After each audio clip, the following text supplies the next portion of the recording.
Bismillahirrahmanirrahim. Jangan lupa subscribe ya. Rabbil alamin, ashhadu an la ilaha illallah wahdahu la syarika lah, waliyus salihin, wa ashhadu anna sayyidana wa nabiyyana Muhammadan abduhu wa rasuluh. As-sadiqul amin. Allahumma salli wa sallim wa barik ala sayyidina Muhammad wa ala alihi wa sahbihi wa man tabi'ahum bi ihsanin ila yaumiddin. Subhanaka la ilma lana illa ma 'allamtana innaka antal alimul hakim. Para alim ulama, para kiai, para asatiz, para pembina Masjid Al-Huda dan juga pengurus dan seluruh keluarga besar DKM Masjid Al-Huda, semoga semua diberkahi Allah Subhanahu wa taala. Mohon maaf tidak disebutkan satu persatu, bapak-bapak, ibu-ibu, adik-adik, semua yang hadir, mudah-mudahan semua dimuliakan dan diberkahi Allah Subhanahu wa taala. Alhamdulillah, salah satu nikmat yang agung adalah nikmat umur. Tapi umur ini bisa merupakan jalan menuju surga, bisa juga nikmat itu kebalik menjadi bala menuju ke neraka. Kenapa kok bisa nikmat umur bisa juga kebalik menjadi nikmah bala? Tergantung isinya. Karena di hari kiamat Allah tidak akan tanya berapa usiamu, tetapi apa isi usiamu. Rasulullah sallallahu alaihi wasallam bersabda, "Ni'mal 'abdus salih man ta'ala 'umruhu wa hasuna 'amaluhu." Sebaik-baik hamba Allah yang salih, yang panjang usianya, baik pula amalannya. Berarti dia maksimal memanfaatkan nikmat umur karena dia tahu ini anugerah dari Allah, dia tidak mau salah guna. Satu hari lewat tidak bisa dikembalikan. Banyak hal yang kita rugikan tetapi masih bisa kita kembalikan. Saat kita sakit, kita berobat, insya-Allah kembali sehat. Kita rugi usaha, kita bisa bangkit dengan usaha lagi, berbisnis lagi, berdagang lagi. Bahkan dalam kehidupan rumah tangga, orang bisa menikah, gagal satu, gagal yang kedua kali, gagal yang ketiga kali, bisa juga sukses di kawinan yang keempat kalinya. Kita tidak tahu. Tapi maksud saya bisa diatasi persoalannya.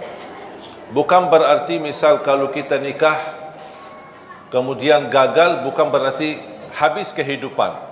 Kita masih bisa berkesempatan masing-masing mencari jodoh baru.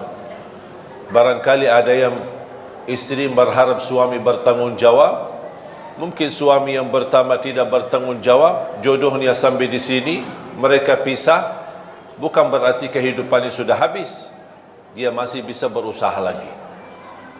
Intinya, apapun yang kita rugikan, bisa kita usaha untuk dikembalikan menjadi lebih baik. Kecuali satu, tidak bisa dikembalikan, umur. Umur dan usia kalau sudah berlalu tidak bisa dikembalikan. 1 jam berlalu tidak bisa dikembalikan. Dan Islam mengajarkan kita tidak boleh memfikirkan masa lalunya, apalagi hal-hal yang buruk, membuat kita lama-kelamaan putus asa. Kalau hal yang lama yang kita lakukan, contoh dosa maksiat, kalau kita ingat terus dosa maksiat tersebut, syaitan mengambil kesempatan untuk membuat kita putus asa dari rahmat Allah. Kita sudah niat taubat, tapi syaitan membuat kita ingat. Apaan kok mau taubat enak-enak, sudah berlaku macam-macam. Gitu datang syaitan. Membuat kita, ya betul, saya malu sama Allah. Taubat, dosa lagi. Taubat, dosa lagi. Taubat, dosa lagi. Sambil datang syaitan, ngapain kok taubat-taubat tak jelas. Membuat kita putus asa. Padahal Allah sudah menjaminkan diampuni dosa selama kita selalu bertaubat. Allah tidak bosan mengampuni dosa selama kita tidak bosan bertaubat. Seberapapun dosa kita pasti diampuni. Syaratnya taubat. Dosa lagi, ya taubat lagi. Dosa lagi, taubat lagi. Kalau syaitan berhasil menggoda kita untuk berlaku dosa, jangan membuat rahmat Allah tidak berhasil membuat kita taubat. Karena rahmat Allah sangat luas. Sampai Allah berfirman di hadis yang qudsi, "Ya ibna Adam, law balagha dhunubuka anana as-sama, thumma laqitani, thumma astaghfartani, laghafartu laka ala ma kana minka wala ubali." Anak Adam, kalau dosa-dosamu, ini satu orang, dosa-dosamu sampai ke lapisan langit, saking banyaknya, sampai ke lapisan langit, tetapi kamu selalu beristighfar, aku akan ampuni semuanya dan aku tidak peduli berapa banyaknya, kata Allah. Allah tidak peduli berapa banyak dosa. Yang Allah pedulikan taubat kita, istighfar kita, memohon. Kalau Rasul saja, Nabi Muhammad sallallahu alaihi wasallam berhari istighfar sampai 100 kali, memohon ampun kepada Allah. Apalagi kita.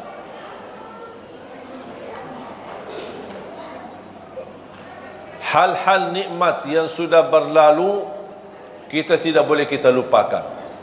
Pasti kita ingat. Bahkan kalau kita hitungkan dalam usia kita, mana yang lebih banyak kita hadapi? Nikmat atau bala? Pasti lebih banyak nikmat. Tapi kenapa yang difokuskan hanya bala? Sampai kita merasa aku tidak dapat apa-apa. Justru kalau kita membandingkan keadaan kita dengan orang lain, kita bersyukur, alhamdulillah keadaan kita masih lebih baik. Biarpun kita menghadapi berbagai macam ujian. Apalagi bala dan musibah kematian keluarga. Wajar kalau kita manusia sedih atas wafatnya orang tua, atas wafatnya kakek nenek kita, atas wafatnya suami kita, atas wafatnya istri kita, anak kita. Wajar kita sedih. Ya, manusia punya perasaan. Tapi yang tidak wajar berlebihan sampai terbawa ke pikiran. Sudah 40 hari, sudah 100 hari, sudah berbulan-bulan, sudah bertahun-tahun orangnya sudah meninggal dunia, tapi orang ini masih sedih. Itu yang tidak diizinkan oleh agama. Karena kesedihan ini membuat terganggu hubungan kita sama Allah. Islam mengizinkan kita boleh sedih, tapi ada batas kesedihan. Selepas itu beraktivitas kembali. Kita semua bakal mati. Semua kita akan mati. Yang berguna bukan kesedihan kita terhadap orang yang kita sayangi yang sudah wafat, tetapi doa kita yang berguna. Doakan. Doakan. Saya pernah diundang acara takziah, tahlilan. Kemudian ada sambutan sebelum masuk ke acara inti. Ada sambutan A, sambutan B, ini termasuk acara yang paling cepat. Sambutannya cuma sebentar dan satu orang. Baik, yang lain acara sambutannya panjang lebar. Sampai mungkin satu kampung sambutan, baru saya ceramah.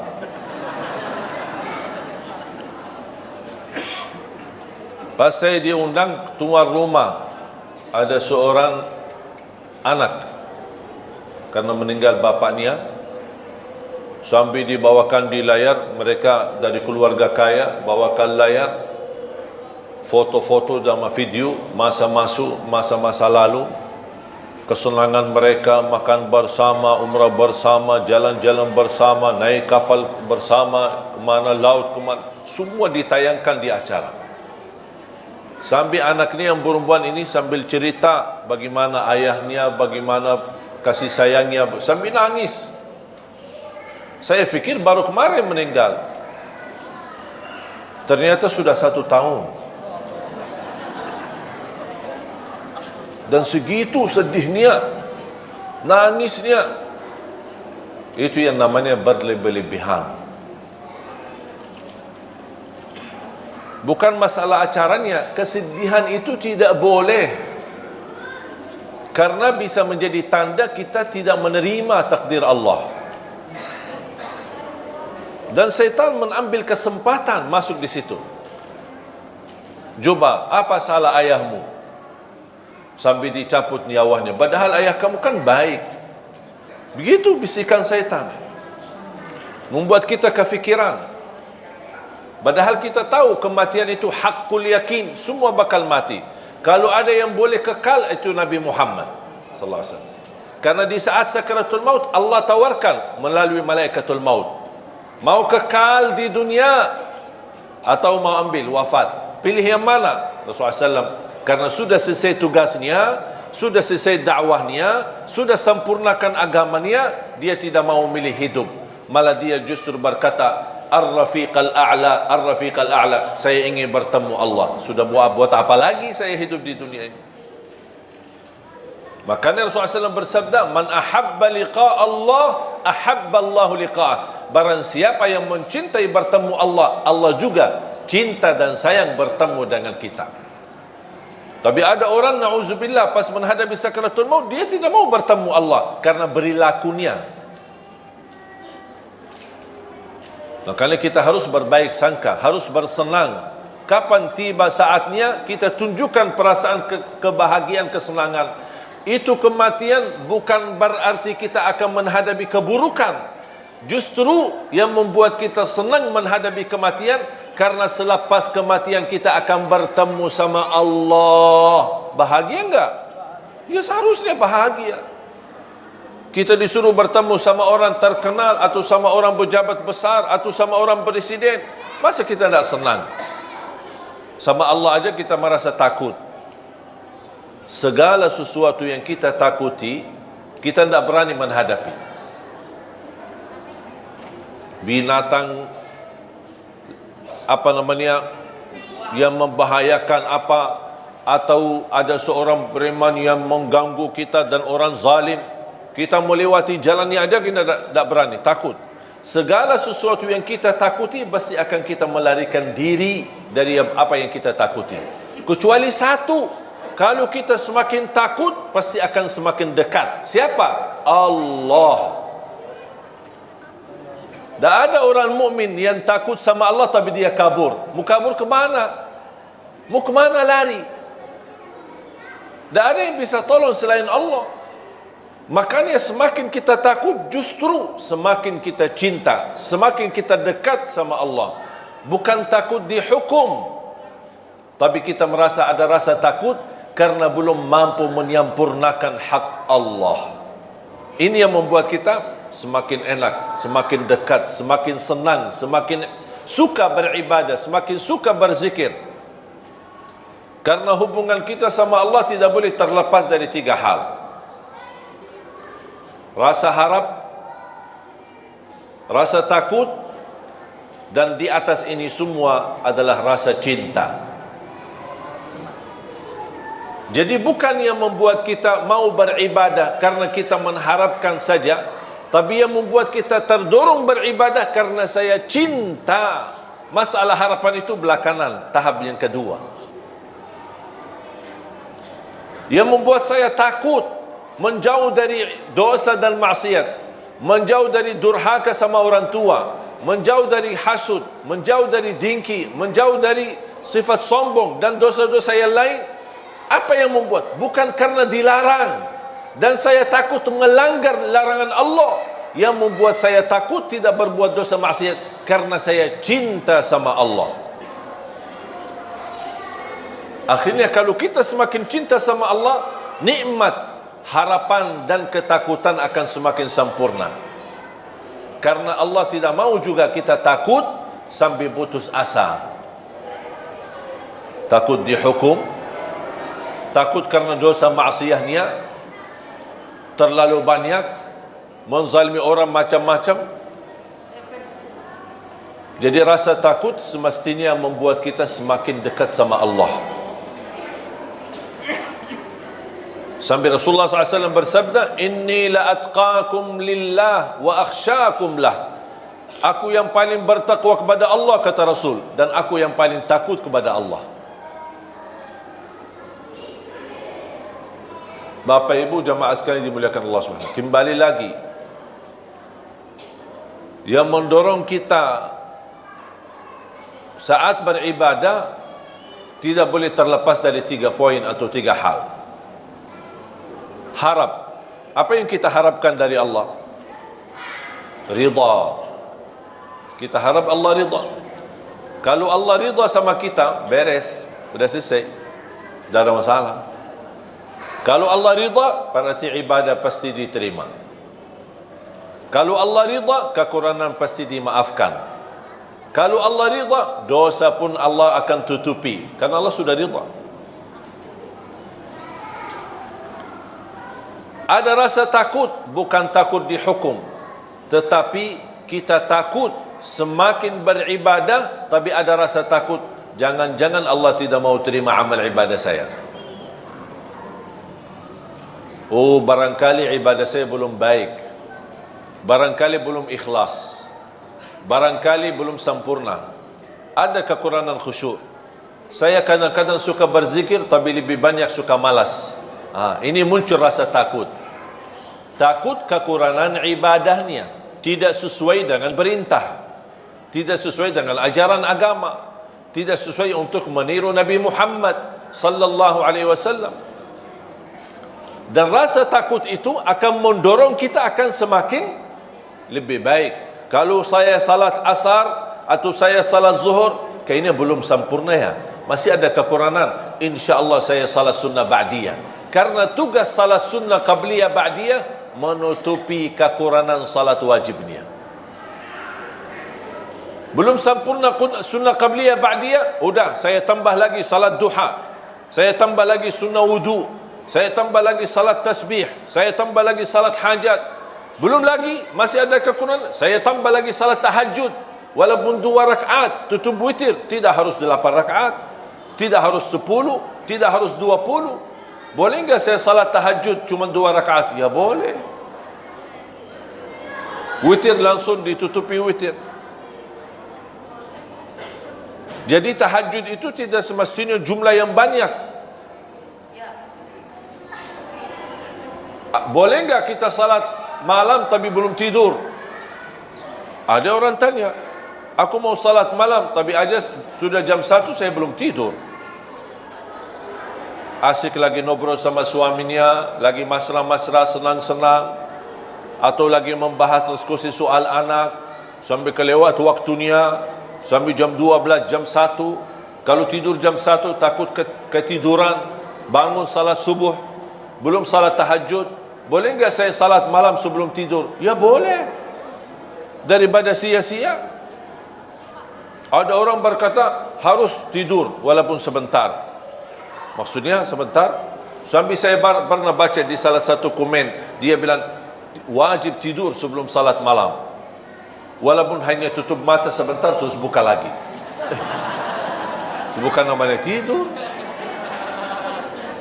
La yukallifullahu nafsan illa wus'aha. Tidak ada ajaran yang membebani kita. Ibu-ibu, bapa-bapa yang sudah biasa tidur dan bangun tahajud, teruskan.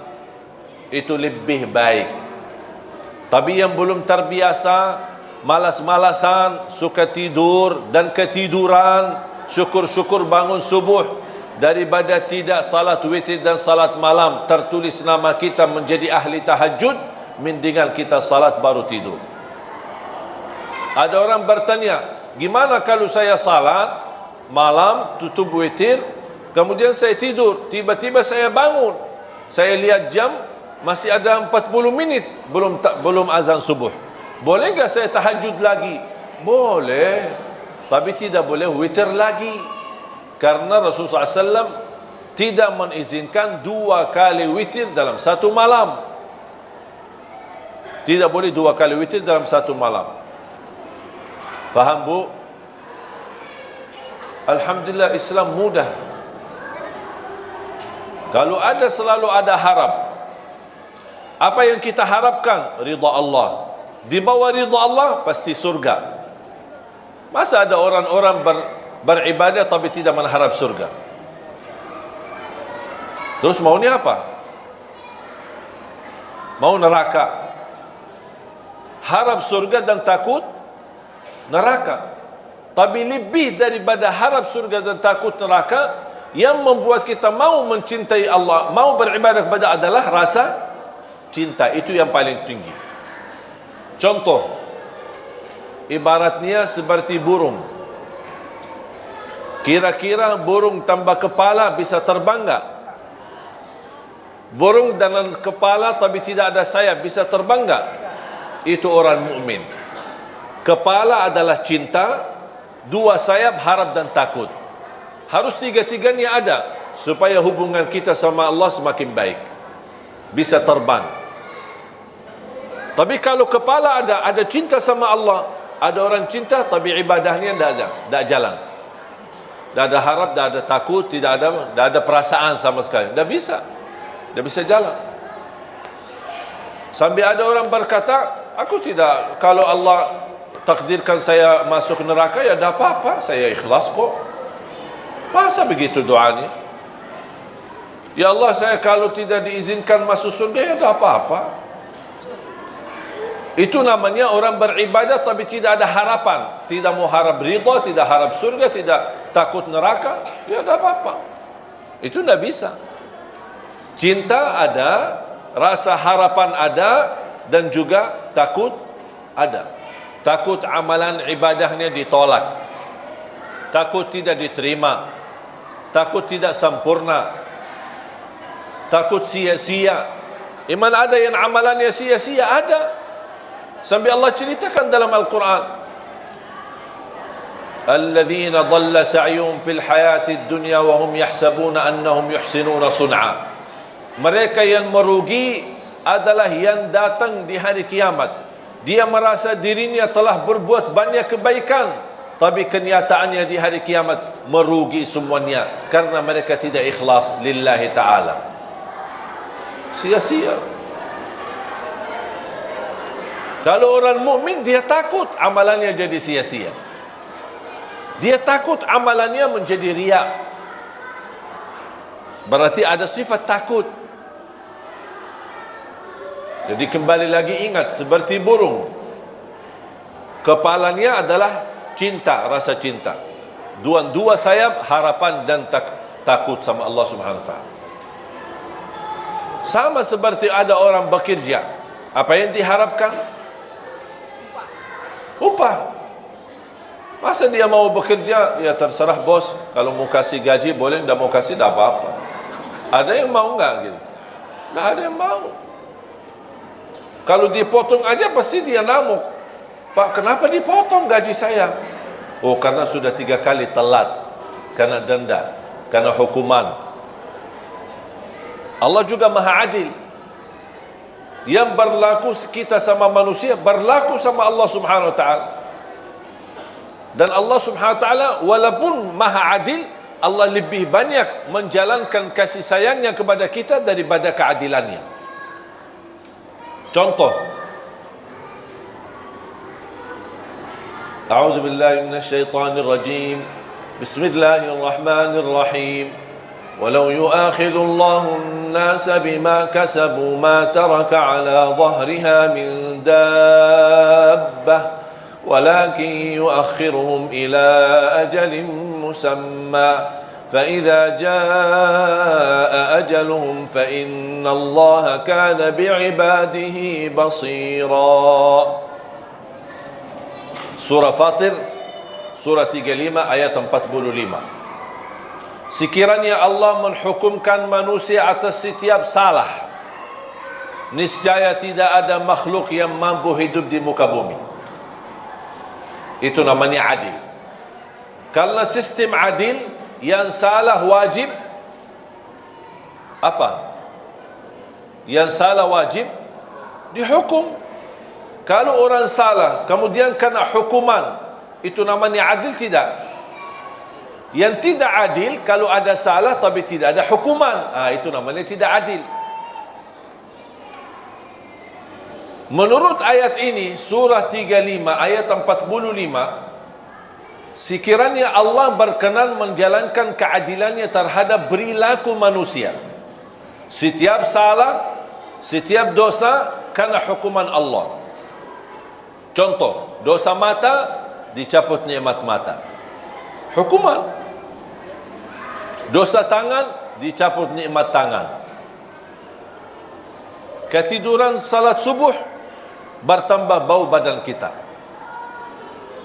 Ada dosa lagi, dosa riba, dosa apa saja, ada kena hukuman. Menurut ayat ini, kalau Allah berkenan menghukum manusia setiap dosa dan maksiatnya, niscaya tidak ada makhluk, jangankan manusia, tidak ada makhluk termasuk binatang, tidak ada makhluk yang mampu hidup di muka bumi. Kenapa? Karena habis dihukum Allah. Sudah habis. Tetapi Allah subhanahu wa ta'ala menunda sampai di hari pembalasan, tidak dihukum.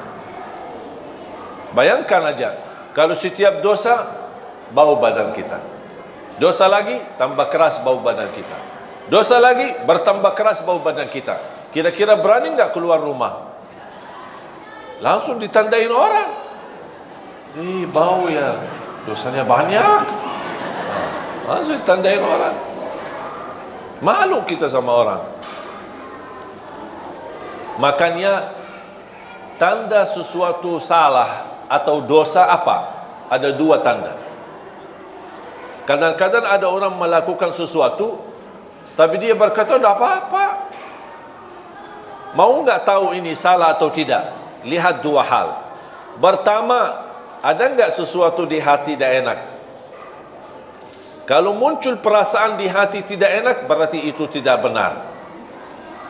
Tinggalkan saja. Jangan kesana kemari cari fatwa. Majlis ulama, kiai, ustaz.